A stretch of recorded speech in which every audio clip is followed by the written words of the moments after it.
Alright guys, welcome back to the Redstone testing world. Today we've got our very own wart fungus farm.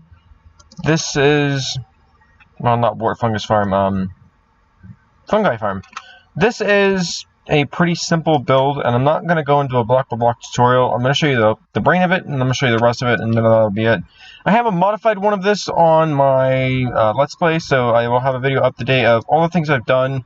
There's been a lot of progress, but a lot of inconsistency with that, so a lot of stuff will be just exposed up front, and I'll show you guys all of that. So, with this farm, it's just going to push back and forth. There are trapdoors here for item collection, and then down here we have a,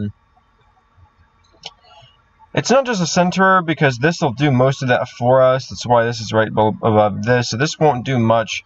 But sometimes items will fly over here. We get items that pop up through the grass, they'll pop backwards below the pistons, and they'll fall down there. So it's just to collect a little bit extra, although it's not really that necessary. So when it's recommended, though, is you have a sorter for your fungus, and to have at least 4 of these, or to have this track circle like you see here. Otherwise, you're probably going to end up losing a lot, and I mean a lot, of your So this is also to kill all the items, so that's how that works. So all of your materials will come here. Nothing is compostable out of this farm. Maybe the fungi are. I don't know. Fungi, yeah, not even the nothing can be composted from this farm. So this will produce no generated bone meal. This is completely bone meal using. Nothing comes back as renewable. So I'm gonna turn this on. And you guys will see how pretty easy it is to run. So all I gotta do to break the cycle on this farm is fast place a piece of redstone. And it'll do the rest. And a stack of items in a hopper clock. This is what a hopper clock looks like. You got 2 hoppers, comparator, your dust, 2 sticky pistons, a redstone block. Very, very simple. With this having a torch on it, an observer, and some timing.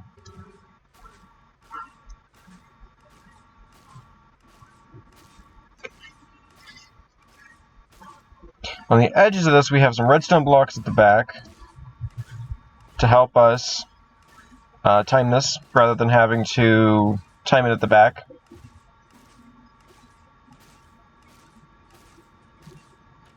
As you can see, we've got some stuff flowing in here from the way it pops off. And then there's the flowing water. Everything just got sent through, which there's all of our stuff. And most of these are going to be full. Now below here, on the other side, we've got our accessible chamber with all of our fungus and warped fungus. And that's basically all there is to this build. There are 2 5x5s, and in the center of that 5x5 there is a dispenser, and then each time it moves to the side of designation, so as not to waste bone meal and efficiency space, there's a torch right here connected off of this. This is on 2 and this is on 4, although this can be 1 and that can be 3 if you want it to be just a little bit faster. And then just to turn it off again, just connect all the dust right here. And it's off. And that's basically all there is to this. I do not know the rates of this, but I do know that off of bone meal, I believe it's 1.2 or so fungus per type per bone meal, give or take. With a 5x5 area, usually 2 or 3 can generate, and then sometimes you'll get none, but usually you have at least 2. So if I were to use some bone meal myself, and since this is the side of proper, there's nothing there, but there's 1 here. If we let this all clear out,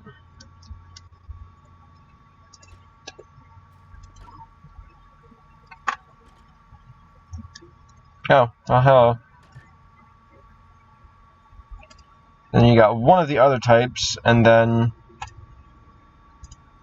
there's that. There's another one.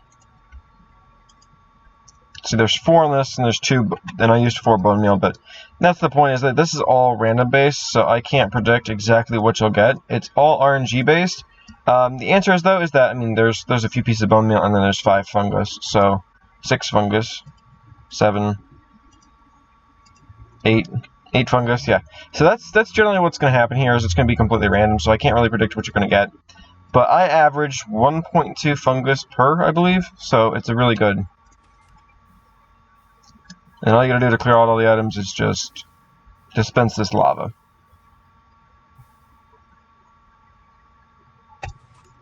You could hook this system up to the clock. You can also move this clock over the farm, which is what I did in my case.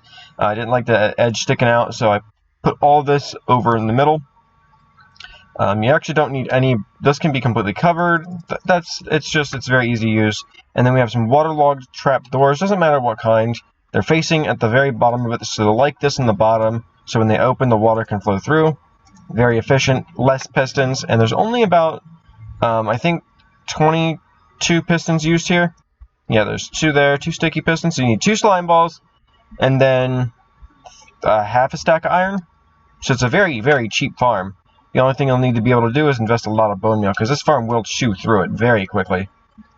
And then after that, all you need to do is have a fungi farm, which is coming soon, guys. I will see you on the next video.